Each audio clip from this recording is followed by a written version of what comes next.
본 방송에서 제공하는 투자 정보는 투자 판단에 대한 조언입니다. 방송에서 제공하는 주식의 가치, 가격 상승 및 가격 하락에 대해서는 방송사에서 보장하지 않습니다.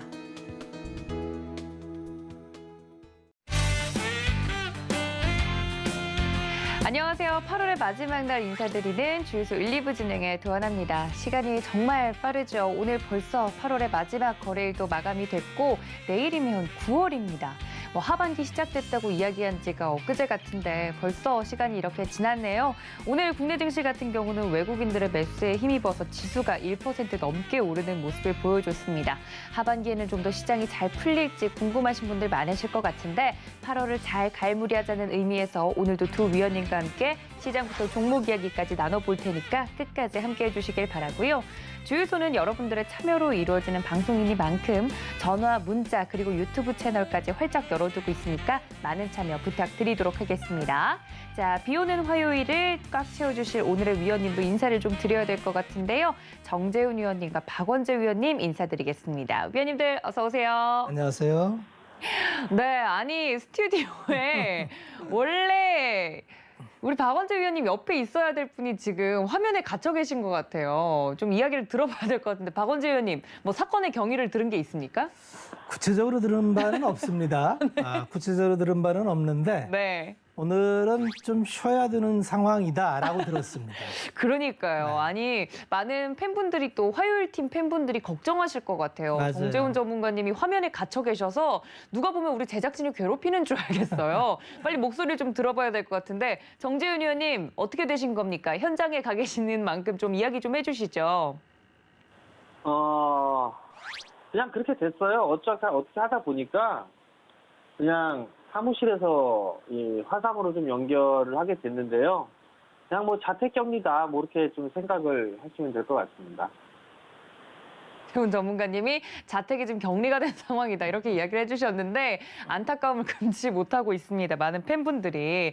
그래도 너무 걱정하지 마시고 위원님이 아프신 건 아니다 보니까 네 아무래도 코로나19 상황이다 보니 또 이렇게라도 여러분들을 위해서 또 나오신 거니까 여러분들 정재훈 위원님과 박원재 위원님과 함께 몸은 멀리 있지만 가까이 있는 듯한 느낌으로 오늘 진행을 좀 해보도록 하겠습니다.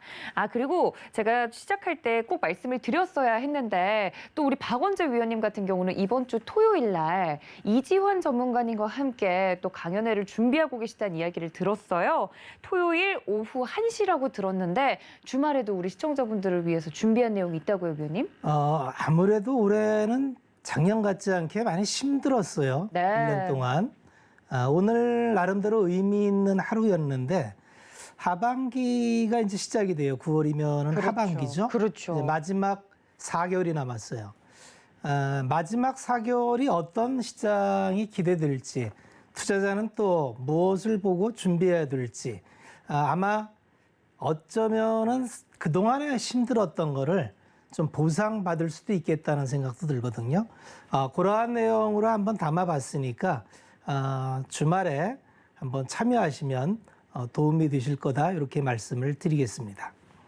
네, 서울경제TV 더하기 유튜브 채널에서 저희 이지환 전문가님과 박원재 위원님께서 조금 더 행복한 하반기를 보낼 수 있는 투자 전략 준비를 해주셨다고 하니까 그래도 오늘 시장에서도 좀 유의미한 시그널이 나왔고 하반기를 어떻게 하면 더 잘 꾸려갈 수 있을지 힌트를 오늘 또 드린다고 하니까 토요일 날 말씀을 드릴 예정이라고 하니까요. 토요일 오후 1시에 하반기 전략이 궁금하신 분들은 저희와 함께 해주시면 감사하겠습니다. 자, 이렇게 위원님들과 함께 이야기까지 나눠봤으면 오늘 또 시장에서 좋은 긍정적인 시그널이 나왔다고 하니까 오늘 시장 정리로 바로 넘어가 봐야 될 것 같습니다. 어떤 키워드로 오늘 시장을 준비해 주셨는지 함께 보시죠.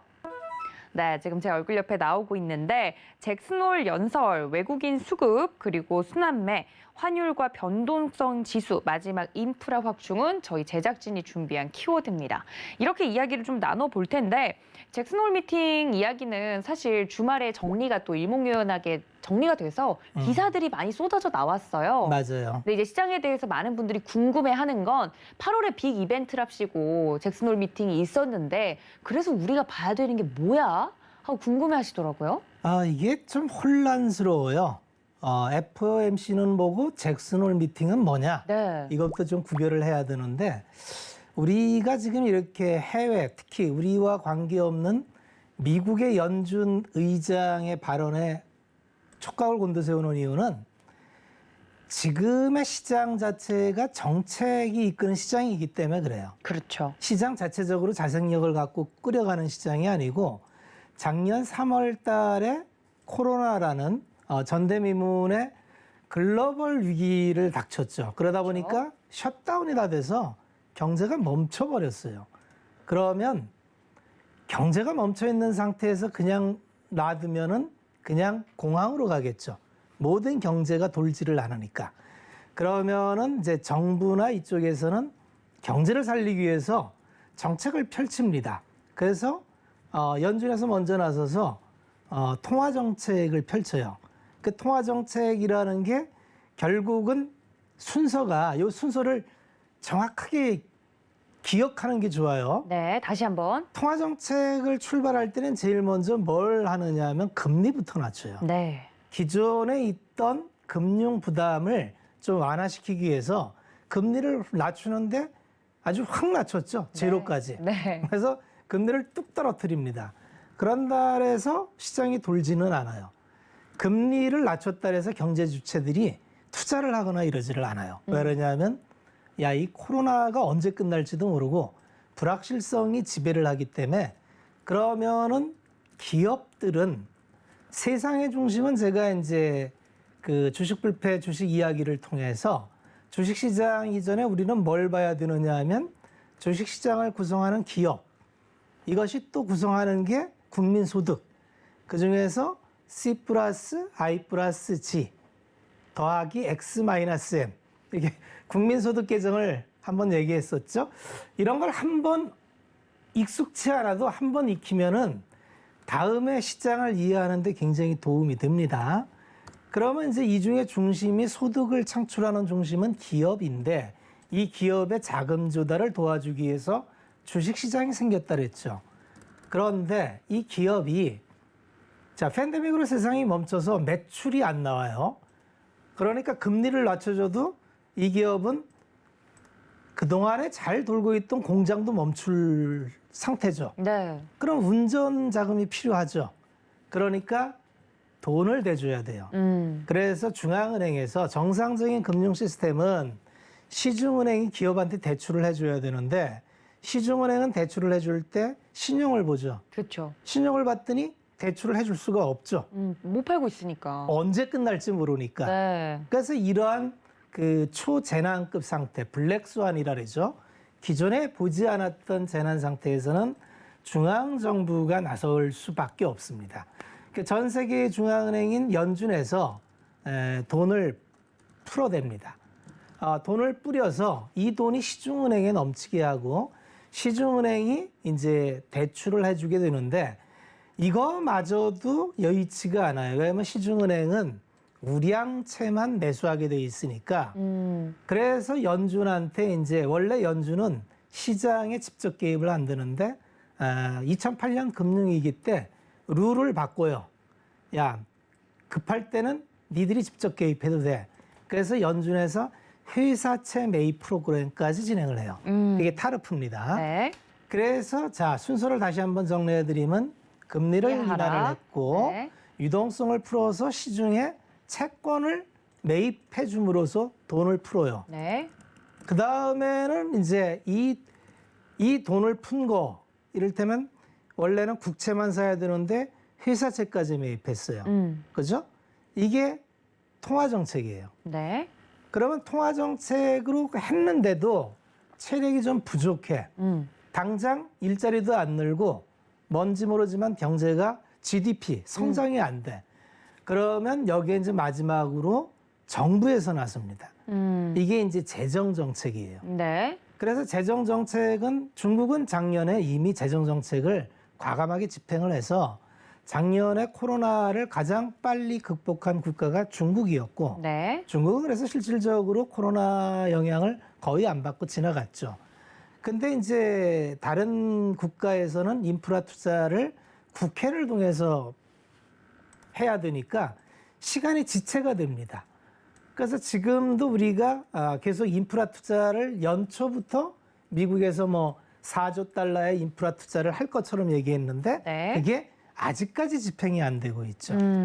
그래서 여기까지 와서 이제 10월 달이 회기가 시작되니까 10월 달에 집행하는 걸로 가 있고 상하원에 1차 인프라 투자 1조 달러와 추가 인프라 3조 5천억 달러에 대해서 9월 27일까지 합의로 하겠다라는 게 이제 민주당 방향이죠. 네.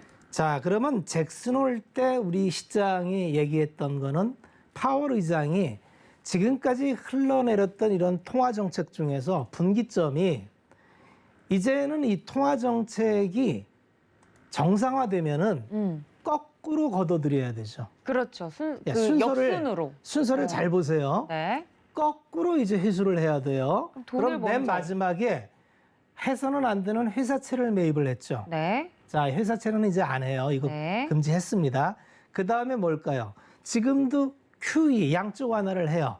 매월 1,200억 불씩 시중에 유동성을 풀고 있는데 그 돈을 줄여야겠네요. 이걸 줄이는 걸 테이퍼링이라고 하죠. 네. 이 테이퍼링을 언젠가는 다 할 줄 알았는데 연내하겠다.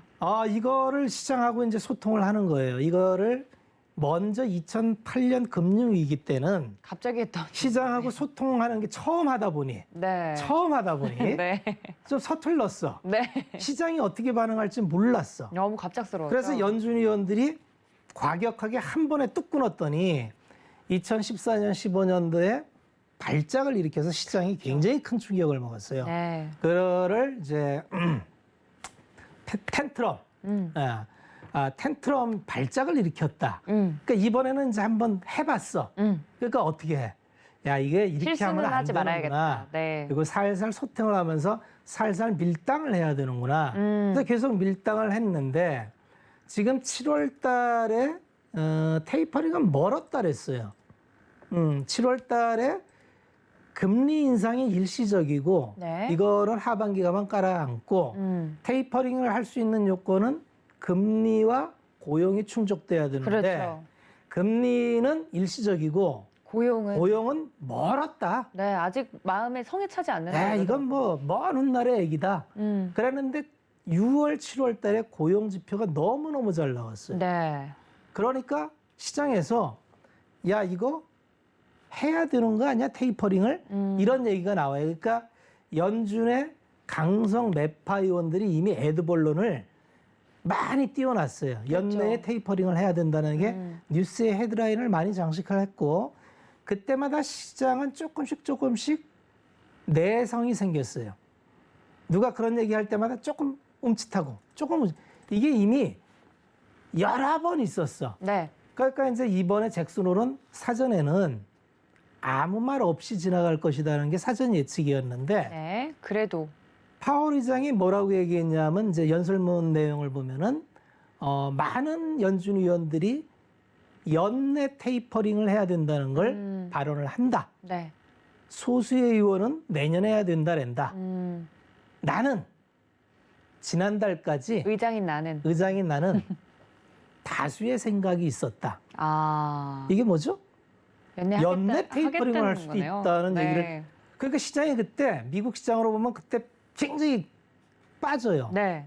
근데 그 다음에 그러나 however 말을 잘 들어봐야 네, 됩니다. 끝까지 들어야 되네요. 이거를 실행하기 위해서는 우리가 면밀하게 지켜봐야 될 게 몇 가지가 있다. 그러면서 고용을 봐야 된다는 네. 얘기예요.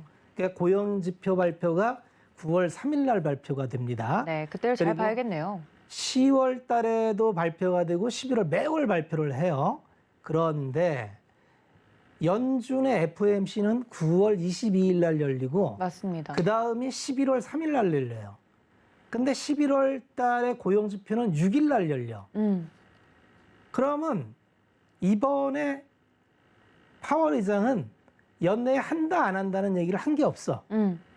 말을 한 적이 않았는데 네. 시장이 왜 환호를 했냐면 야, 뭔지 모르지만 연준에서는 그 뒤에 이 테이퍼링을 하는 거하고 금리 인상은 전혀 별개다. 이게 굉장히 중요한 얘기예요. 네. 옛날 2008년도에는 요 테이퍼링 끝나면 금리 인상으로 아까 통화 정책의 정상화는 이렇게 거꾸로 간다 그랬죠. 네. 그런 양적 완화를 끝내면 다음은 뭐죠? 금리 인상. 그렇죠. 근데 이건 그거랑은 알아. 별개다. 이게 별개다. 그리고 아. 이거는 살펴볼 게 더 네. 많다. 금리 인상을 하기까지는 봐야 될 지표들이 더 많다. 훨씬 더 많다. 어. 시장은 그때부터 수직 상승을 했어요. 네. 기술주 중심으로. 그렇죠. 그러면 당분간 금리 인상이 없다는 거에 방점을 찍은 거죠. 그렇죠. 시장의 해석을 그렇게 한 거네요. 그러면서 리스크 온 상황을 만들어 버리죠. 음. 그래서 이번에 잭슨홀은 사실은 아무 말 없이 지나갔으면 아무것도 아니었는데 오히려 이 시장은 항상 그렇습니다. 어떤 발표가 나요. 이슈나 테마가 나왔는데 시장 반응이 중요해요. 그래서 지난 시간에 얘기했죠. 주가라는 건 펀더멘탈에다가 시장의 심리가 곱해지는데 이 시장의 심리는 아무도 몰라요. 그러니까 지금 시장에서 반영된 내용으로 봤을 때 네. 시장은 환호하고 있어요. 네, 그게 중요한 거고요. 네, 그래서 이 환호가 우리 시장에도 이어지는 거고 이 분위기가 아마 이어진다면 테이퍼링과 관계없이 이제 테이퍼링이 나와도 시장은 충격 먹지 않을 확률이 대단히 높아요. 네. 그러면 우리는 시장의 가장 큰 걸림돌이었던 테이퍼링이라는 큰 허들을 치워낸 거죠. 그러네요. 시장이 그런 그래도. 의미로 잭슨홀을 보자. 이렇게 정리를 해드리면 될 것 같네요. 네, 정말 깔끔하게 정리를 해주셨습니다. 중요한 건 시장의 반응이고 테이퍼링이라는 불확실성을 걷어낸 것만으로도 시장은 환호하고 있다라고 말씀을 해주셨습니다. 그 덕분일까요? 오늘 외국인들과 수급 그리고 환율 좀 이 부분을 보면 외국인들이 굉장히 또 공격적으로 들어와주는 모습을 보여줬습니다. 1조가량이 넘는 수급을 보여줬는데 매수세를 해줬는데 환율과 변동성 지수를 지난주부터 또 설명해 주시는 위원님이 제 뒤에 이렇게 얼굴이 크게 나오고 계시는데요. 아니 또 보고 싶지 않은데 그 면도를 안 하셨나 봐요. 우리 위원님께서 바쁘셔가지고. 아니 거친 매력이 잘 돋보이고 좋아요, 위원님. 근데 환율 오늘 또 7원가량 하락하면서 1,150원대로 마감이 됐더라고요. 이 키워드 준비해 주셨다고요? 일단 그 환율 자체가 시장에서는 우호적인 그런 모습들을 좀 보이지는 않아요. 다만 이제 왜 빠졌냐 뭐 이런 부분들을 좀 생각을 해봐야 될 필요성은 있을 것 같은데요. 뭐 외국인이 매도를 해서 환율이 올랐다라는 그런 부분들도 있고 환율이 올랐기 때문에 외국인이 매도했다라는 그런 부분들도 있어요, 사실. 근데 어찌됐든 간에 환율이 올라가는 그런 모습들을 보이게 되면 지수하고는 역외관계를 좀 보이는 그런 모습들을 좀 보여주고 있어요. 근데 오늘 의미 있게 좀 1,160원짜리대를 살짝 하회했다가 마무리는 60원에 좀 딱 안착을 해서 마무리가 된 그런 모습들인데요. 21선짜리대를 깨지는 그런 모습들을 좀 보여주고 있고, 근데 여기에 좀 맞물려서 외국인 쪽에 있어서는 매수를 좀 해주는 그런 모습들이 좀 들어왔어요. 결국은 이게 원달러 환율 자체가 좀 하향 안정화가 되는 그런 모습들을 좀 보여주게 된다라면 그래도 강한 그런 매도세는 좀 나오지는 않을 거다라고 좀 생각을 하시면 좀 좋을 것 같고요. 그리고 또 한 가지는 변동성 지수예요. 변동성 지수도 마찬가지로 역외관계를 좀 갖고 있죠. 변동성 지수가 상승을 해주는 그런 모습들을 보여주게 되면 지수는 밀려 내려오는 그런 모습들을 좀 보여주고 있는데 오늘 저점 자리대를 깨는 그런 모습들이 좀 나왔었어요. 그리고 나서 61선도 하회해주는 그런 모습들이 좀 나왔다라는 거.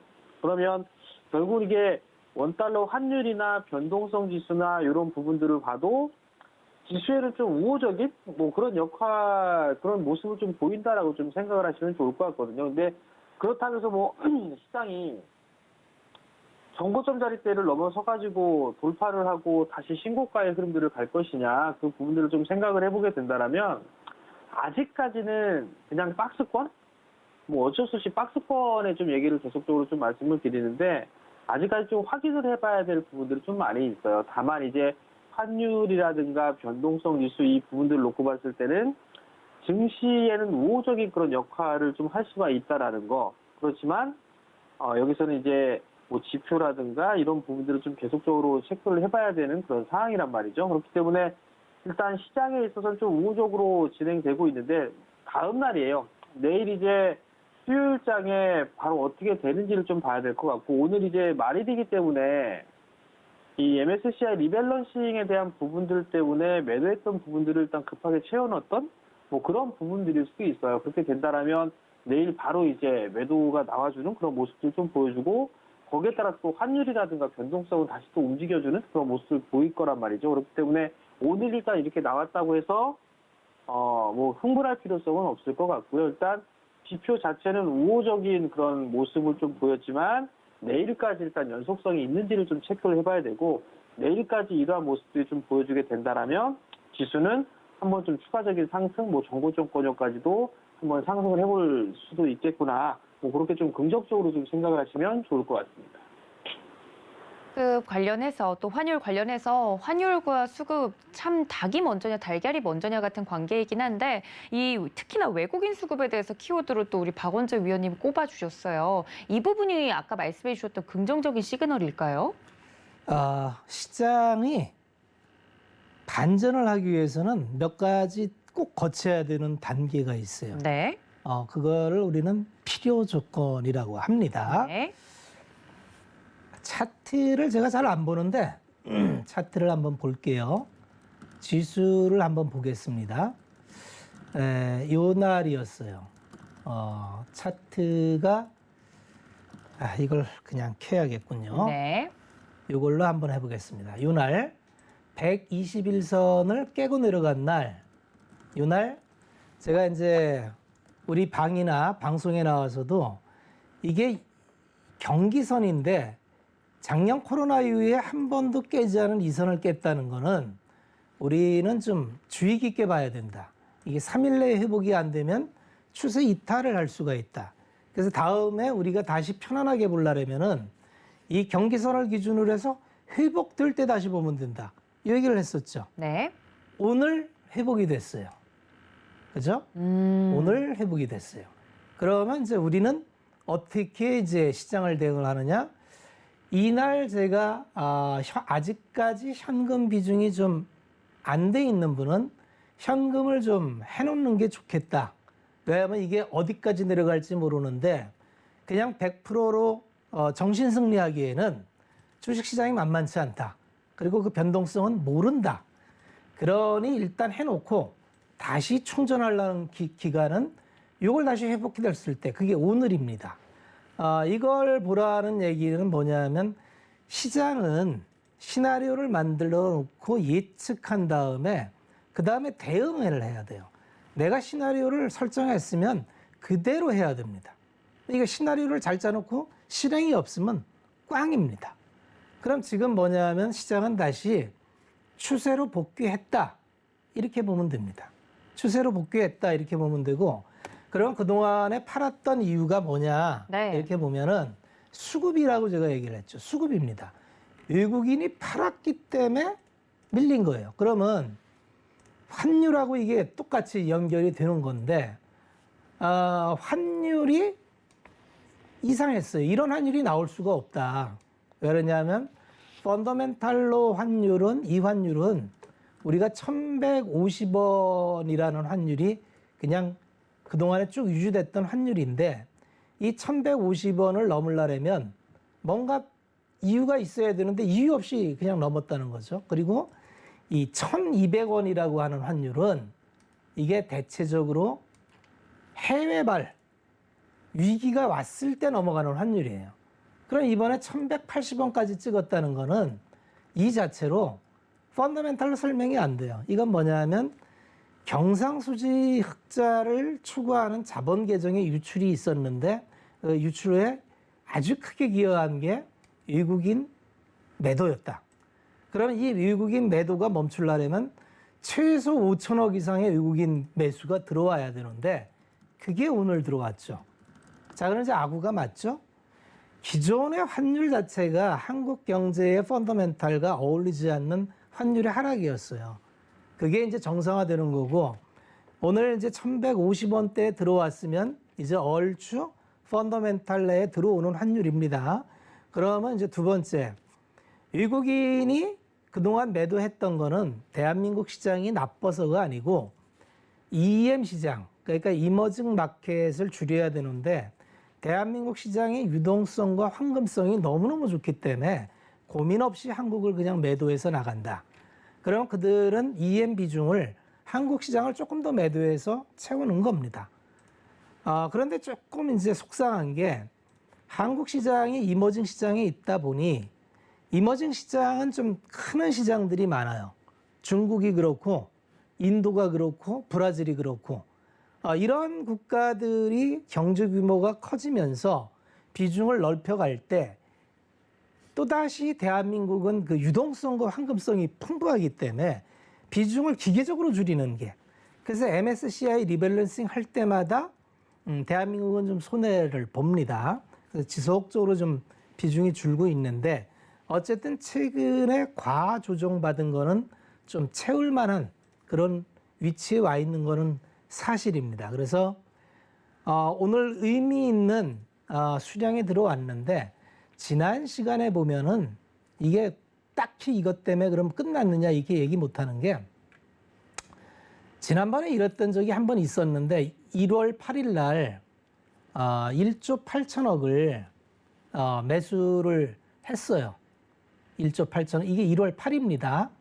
1월 8일 날 이렇게 매수가 들어왔는데 이게 이어지지 못하고 그 다음에 계속 팔아요. 계속 팝니다. 그러니까 야 이거 또 쭉 들어온다고 보장을 못합니다. 그러니까 내일 봐야 돼요. 내일까지 연속성이 있는지 봐야 돼요. 네, 이래서 이게 지금 완전히 분위기를 터냈다. 이렇게 얘기하기는 어렵지만 아까 얘기한 필요 조건은 넘었다. 그럼 충분 조건은 뭐냐? 계속 들어와야 돼요. 연속적으로 연속적으로. 그리고 환율이 1150원에서 1140원대로 진입하면은 일단 그동안에 과매도된 거는 정상화된 거다. 이렇게 보시면 됩니다. 알겠습니다. 우리 정재훈 의원님이 환율 그리고 우리 박원재 위원님께서 외국인 수급 두 개의 관계성에 대해서 이야기를 해주셨는데 필요 충분 조건을 이야기를 해주시면서 이 외국인 수급이 연속적으로 들어오는지까지 체크를 하는 것이 중요하겠다 정리를 해드렸습니다. 어제는 뭐 2차 전지, 소부장, 뭐 수소차 관련주들, 오늘은 외국인들을 또 적극적으로 샀던 전기, 전자 업종들 종목들이 계속 순환매가 돌고 있는 장입니다. 키워드 안에서도 순환매라고 적어주신 분이 있어서 이야기를 들어봐야 될 것 같은데 정재훈 의원님 또 박스인가요? 뭐 아직까지는 박스권으로 좀 봐야죠. 박스권역으로 좀 봐야 될 것 같고요. 뭐 확인을 해봐야 될 부분들은 여전히 좀 있는 것 같습니다. 작년 코로나를 잘 이겨내고 난 이후에 기저효과적인 그런 부분들 때문에 실적에 대한 증가는 있었었고요. 그러면서 같이 이제 지표는 좋아지는 그런 모습들을 좀 보였었는데 이제 서서히 좀 둔화되는 그런 모습들이 좀 나오고 있어요. 그리고 실적에 대한 피크 얘기도 나와주고 있는 그런 사항들이고요. 그렇기 때문에 그러한 부분들을 좀 더 체크를 해봐야 되는 그런 사항들이고 그러다 보니까 이제 정체기를 좀 겪는다라고 좀 보시면 돼요. 지수에 있어서 하단과 상단이 좀 막혀 있는 그런 정체기, 즉 박스권역에서 진행이 되다 보게 되면 시장의 종목군들은 테마라든가 어떤 이제 이슈를 가지고 있는 그런 종목군들 또는 순환매 뭐 이런 식으로 좀 볼 수밖에 없는 그런 사항들이에요. 아직까지 정고점을 넘어서는 그런 모습들을 좀 보여주고 있지 않고 그러다 보니까 종목마다 계속 이제 순환이 좀 돈다라고 보시면 좋을 것 같은데요. 보통 보게 되면 이제 성장 섹터에 있어서의 종목군들이 좀 상당히 좀 강한 그런 모습들을 좀 보여주고 있어요. 오늘 같은 경우도 2차전지 소재 쪽에 있어서의 종목군들이 좀 상당히 강했었고요. 그리고 또 한 부분들은 수소 쪽에 있어서의 종목군들도 좀 강했었어요. 그리고 오후장에 시장이 삼성전자, SK 하이닉스가 상승을 하면서 IT 쪽 섹터까지 같이 상승을 해주는 그런 모습들을 좀 보였었는데 이들 종목군들의 공통점을 좀 보게 된다면 뭐 꿈만 가지고 있는 그런 부분들이 아니라 성장을 해 나갈 수 있는 그런 섹터들에 좀 포진이 되어 있다라는 부분들이에요. 그러면 이러한 순환매는 더 이어질 수밖에 없는데 실적을 기반으로 하고 있는 그런 종목군들은 더 좋을 수밖에 없어요. 그러면 어떤 섹터라든가 어떤 종목군들을 해야 될지 모르겠다라고 하게 된다면 그냥 내년을 대비를 해서 정책주를 하면 되지 않을까 싶어요. 뭐 2차전지 소재 많이 올라갔어요. 그리고 수소 쪽 같은 경우도 이제 반등이 좀 큰 폭으로 좀 나와주는 그런 모습들을 좀 보였었어요. 그리고 IT 섹터들도 마찬가지로 폴더블 관련주라든가 이런 종목들도 좀 많이 올랐어요. 현재 못 올라온 그런 종목군들 중에서 뭘 사야 될까 고민하게 된다라면 그냥 정부 정책주들 좀 사시면 될 것 같아요. 뭐 건설주라든가 아니면 SOC에 관련돼 있는 그런 종목군들이라든가 이런 종목군들을 좀 보면 더 좋지 않을까라고 좀 판단이 되거든요. 그만큼 이게 지금 확 시장에 있어서 주도되는 그런 모습들을 좀 보여주지 않다 보니까 종목마다 계속 업종으로 좀 돌아간다. 대신에 여기서 그냥 카더라 이 부분이 아니라 향후의 실적, 즉 숫자까지 찍히는 그런 종목군들에 의해서 순환매가 좀 돌고 있는 그런 상황이기 때문에 그러한 종목군들의 좀 섹터 쪽에 포커스를 좀 맞추게 된다라면 오히려 지금 구간이 좀 더 유리한, 뭐 개인 투자자분들에게 유리한 그런 시장이 좀 되지 않을까 그렇게 좀 말씀드리고 싶습니다. 네, 섹터별 순환매가 좀 빠르게 돌고 있는 시장 속에서 내년까지 이어질 수 있는 정부 정책주를 보는 것이 좋겠다. 아직 순환매가 돌지 않은 쪽으로 눈을 돌려보자. 정리를 해드렸는데 저희 마지막 키워드가 인프라 확충입니다. 예상컨대 이 내용이 이제 어제 홍남기 부총리 겸 기획재정부 장관이 미래차, 반도체, 바이오 등 빅3 산업에 관련된 예산을 늘리겠다라는 이야기가 나오면서 거론이 됐던 섹터군들이 확실히 각광을 받고 있는 것 같아요. 반도체, 바이오 당연한 거지만 여기에 이제 미래차 부분에 대해서 전기차로서 좀 좁혀서 거기에 관련된 인프라를 좀 투자를 하겠다라는 이야기가 나와서 관련된 업종들도 기대감에 움직일 것 같은데요. 어떤 분이 좀 이야기를 해주실까요? 전기차에 대한 기대감 내년까지 좀 이어질 수 있을까요? 내년까지가 아니죠. 앞으로 쭉. 이거는 그러니까 패러다임이 바뀌는 산업이 있어요. 지금 전기차로 가겠다는 거는 그냥 단순한 테마가 아니고 100년을 지배해왔던 내연기관차를 전기차로 가서 결국은 전기차가 궁극적인 목표가 아니죠.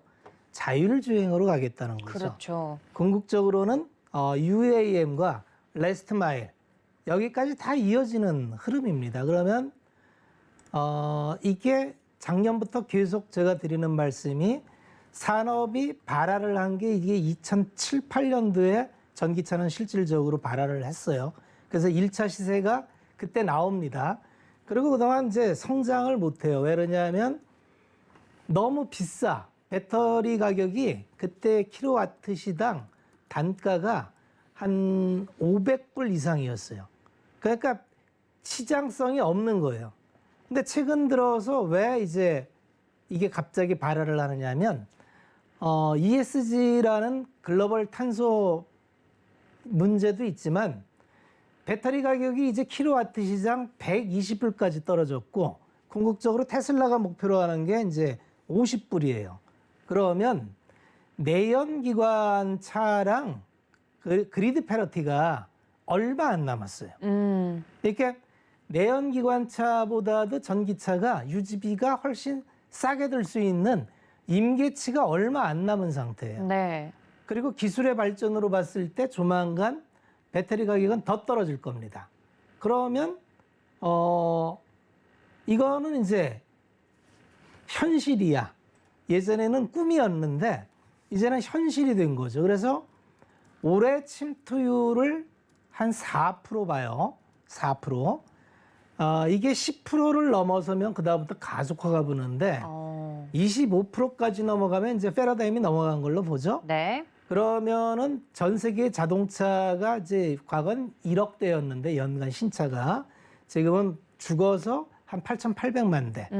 그러면 4% 잡으면 한 300만 대 수준이 전기차 대응인데 테슬라가 작년에 45만 대 출시를 해서 그 45만 대 판매한 걸로 시가총액 전 세계 자동차 회사 1등을 먹었죠. 네.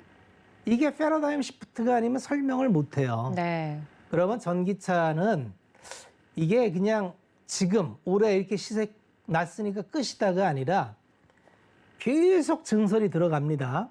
설비 증설을 해도 부족해요. 이 해도 부족한 증설이 그대로 캐파로 이어지고 문제는 아직까지 수익이 소재 업체들은 내년부터 이제 폭발적으로 나고 셀 업체들은 아직까지 수익이 이렇게 많이 안 나는데 네. 이게 수익까지 확인되는 순간이 피크일 거예요. 그게 아마 2025년 즈음이 되지 않을까. 그렇게 본다면은 전기차 섹터는 가다 쉬었다를 반복할 겁니다. 네. 그럼 잠깐 보면 최근에 에코프로비엠이 최근에 많이 올랐어요. 17만 원대에 있다가 32만 원까지. 그럼 많은 투자자분들이 이 오른 것만 생각을 하죠. 야, 많이 올랐네. 이만큼 올랐어. 아이씨, 갖고 있었는데 팔았어.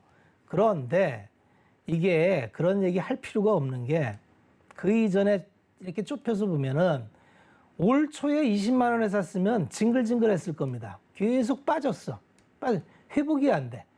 그 20만 원을 언제 회복하느냐 하면은 이때 회복을 해요. 이게 언제냐 하면 6월 달에 돼서 회복을 합니다. 그러면 반년 이상을 손실 구간에 있었어요. 이걸 기억하셔야 돼요.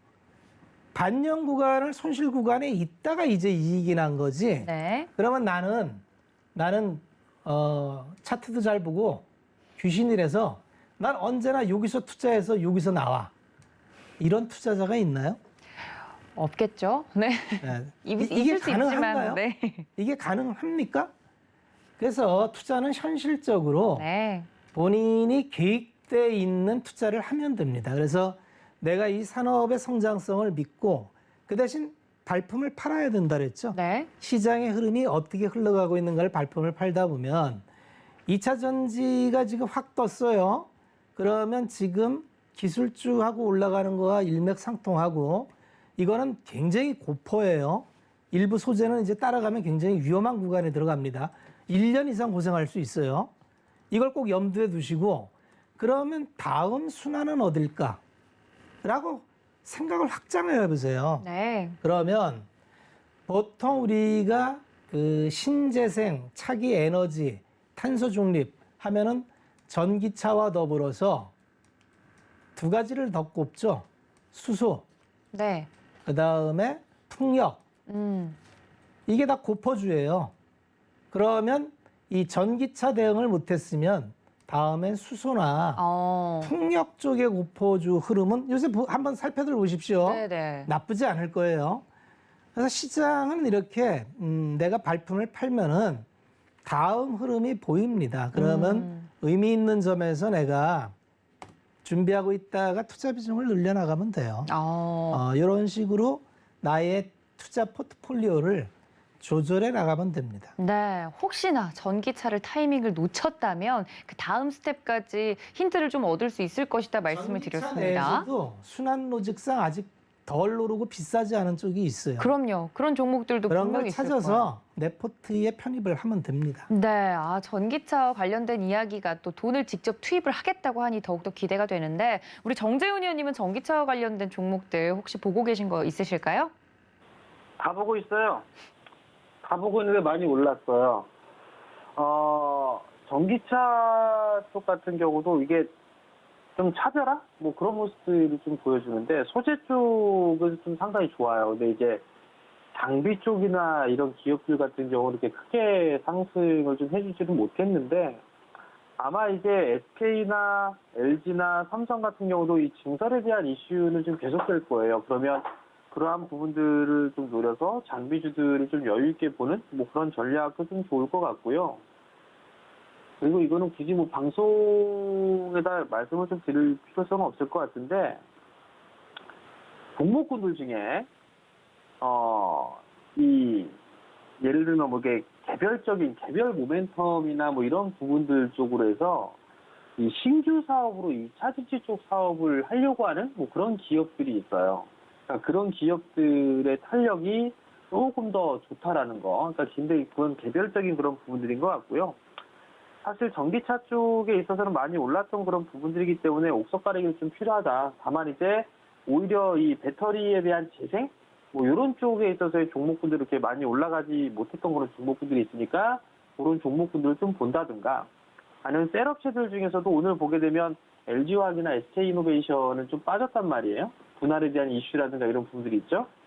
삼성, SDI 같은 경우 오늘 이제 대장으로 치고 나가는 그런 모습들이란 말이에요. 그러면 큰 종목을 좀 본다라면 그러한 종목군들이 좀 더 좋지 않을까라고 좀 보여지고요.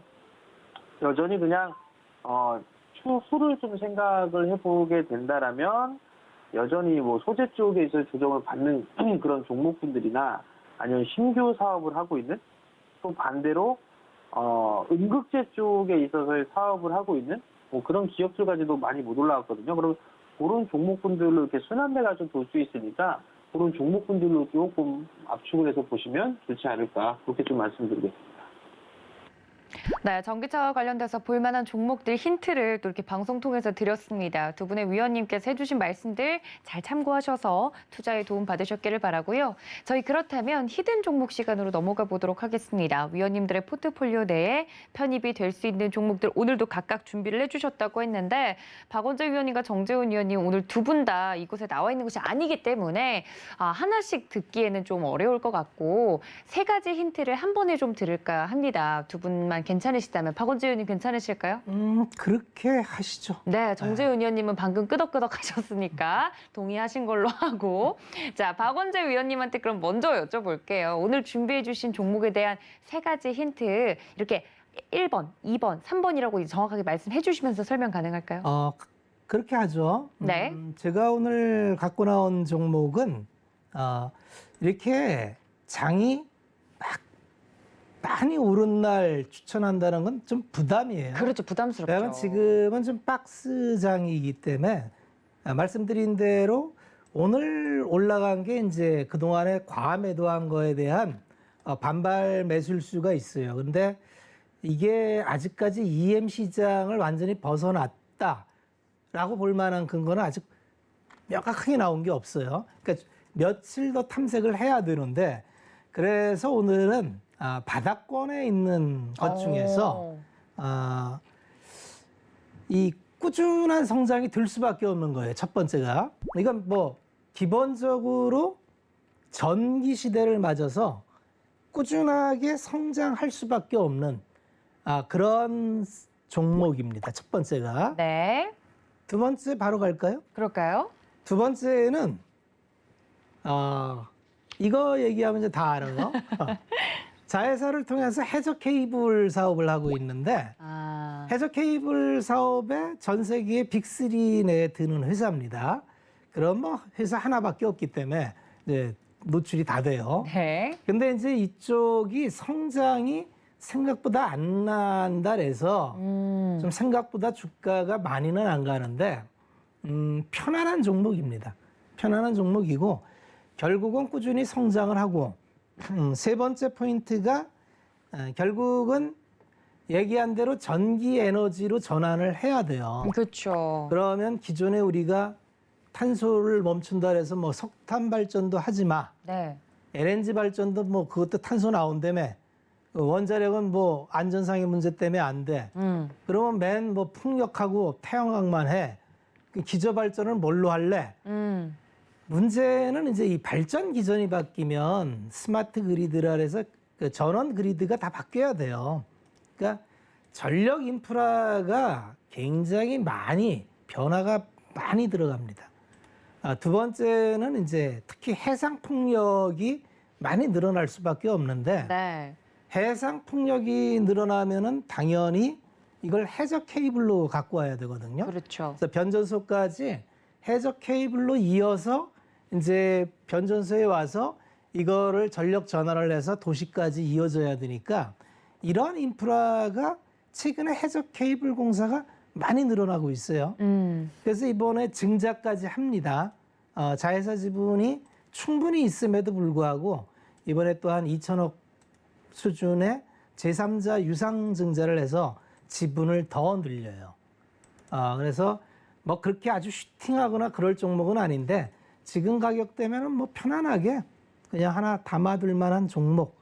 그래서 오늘 세 가지 포인트로 갖고 왔다. 이렇게 말씀을 드릴게요. 네, 똑똑한 우리 시청자분들은 좀 감이 오셨으리라 생각이 들고요. 하지만 정확한 정답을 확인하고 싶으신 분들은 노란톡 열어둘 테니까 문자 샵 0082번으로 박원재 적어서 보내주시면 되겠습니다.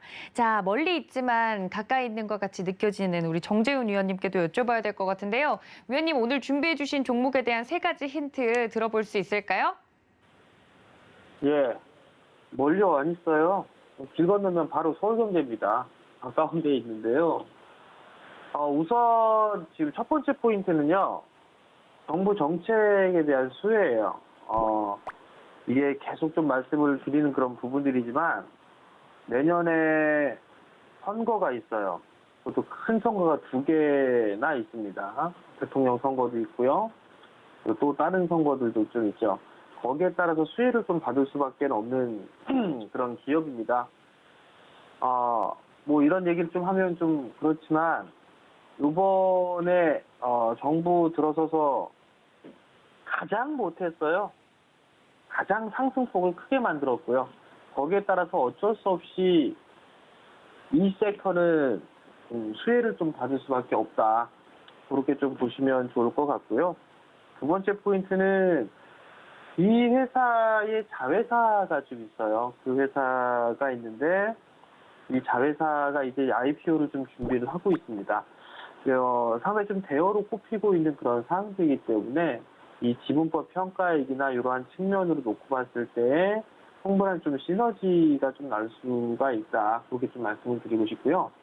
마지막 세 번째 포인트로는 외국인 쪽은 조금 매도가 나와주는 그런 모습이었었는데요. 기관 쪽에서는 연속적으로 좀 순매수가 좀 도와주고 있어요. 그렇기 때문에 이러한 종목군들 같은 경우는 오히려 외국인 쪽보다 기관 쪽에 있어서의 매수가 좀 더 중요하지 않을까라고 좀 보여지고요. 그리고 이게 좀 더 덧붙여서 말씀을 드리게 되면 작년 말일 거예요. 작년 말, 올해 초, 뭐 그런 이렇게 방송 프로그램에서 뭐 어떤 종목군들 좀 사고 싶다 뭐 했을 때 그런 것들을 좀 말씀을 드렸을 거예요. 그런 것도 좀 잘 생각해 보면 아마 어떤 섹터고 어떤 종목인지 그런 부분도 좀 알 수 있을 것 같으니까 꼭 참고를 하셔가지고요. 이 테마는 찌개 먹는 겁니다. 그렇기 때문에 이걸 또 길게 투자를 해서 찌개 먹는 그런 투자자라면 좀 관심 있게 봐야 될 그런 섹터가 아닌가 싶습니다. 네, 정재훈 의원님께서 말씀해주신 종목이 궁금하신 분들은 문자 샵 0082번으로 정재훈 적어서 보내주시면 되겠습니다. 함께할 수 있는 노란톡방에서 오늘 말씀드린 히든 종목 공개가 될 예정이니까요. 많은 참여 부탁드리고요. 자, 박원재 위원님 같은 경우는 2부에 저희가 강의로 함께하지만 정재훈 위원님은 여기서 보내드리기 너무 아쉽잖아요. 그래서 내일장 전략을 좀 여쭤보려고 합니다. 정재훈 위원님, 내일장 전략 좀 말씀해 주세요. 내일이면 9월이네요. 내일장은요, 그냥 뭐 똑같습니다. 그냥 뭐라고 얘기해야 될까요? 그냥 시장에 있어서 따라가는 그런 전략은 좋지는 않을 것 같아요. 그렇기 때문에 오늘 이제 외국인 쪽에서 좀 매수를 많이 해주면서 상승을 해주는 그런 모습을 좀 보였단 말이에요. 그러면 내일 같은 경우는 요 흐름들이 연속성이 있는지를 좀 체크를 해봐야 될 것 같고요. 여전히 종목장으로 좀 이어진다라고 좀 보시면 좋을 것 같아요. 나는 어떤 종목을 해야 될지 모르겠어 라고 하게 된다면 시세 흐름도 안 나왔고 그 다음에 숫자 나오고 정부 정책 받을 수 있는 거 뭐 그런 종목군들을 좀 보시면 좋을 것 같고요. 한 분야는. 그 다음에 재료라든가 이슈가 있는 그런 종목군들까지 단적인 예를 들면 수소협의체가 9월 초에 발표가 되죠. 그러면 아직까지 좀 시간이 있어요. 그러면 그 시간을 통해서 단기적으로 활용할 수 있는 그러한 부분들이 있을 거예요. 뭐 두 번째 같은 경우는 애플도 이제 신규 폰이 나오죠. 뭐 한 달 정도 여유가 남았어요. 그러면 애플 관련주들 그런 종목군들 빠질 때마다 이렇게 모아나가는 그런 전략도 좀 괜찮지 않나라고 좀 보여지고 맨 마지막으로 좀 말씀을 드리고 싶은 거는 배당주는 연말에 하는 게 아니에요. 미리미리 준비를 하는 겁니다. 그렇기 때문에 고배당주들 많이 올라가지 못했던 고배당주들 같은 경우도 종목이 좀 밀릴 때마다 조금씩 모아가는 그런 전략도 좀 좋을 것 같거든요. 그러니까 결국은 투자 쪽의 부분들로 선택을 할 거냐 아니면 트레이딩 쪽으로 할 거냐 이 부분들 좀 결정을 하셔가지고 시장에 좀 대비를 하면 좋지 않을까 그렇게 좀 말씀드리겠습니다. 이렇게 화요일팀 위원님들과 함께 내일장 전략까지 이야기를 들어봤습니다. 여러분들을 위한 노란톡은 24시간 열려 있으니까요. 적극적으로 이용해 주시면 좋을 것 같고요. 주유소 3부는 종목 상담이 이어질 예정이니까 종목명과 매수가 비중까지 적어서 혹은 전화로 빠르게 미리 접수를 해주시면 3부에 또 상담을 받아볼 수 있다는 점까지 알려드리도록 하겠습니다. 본 방송에서 제공해 드린 정보는 투자 판단에 대한 조언일 뿐 해당 주식의 가치나 수익률을 보장하고 있지 않다는 점까지 알려드리면서요. 저는 2부에 저희 박원재 위원님과 함께 다시 돌아오겠습니다. 시청해주신 여러분 고맙습니다.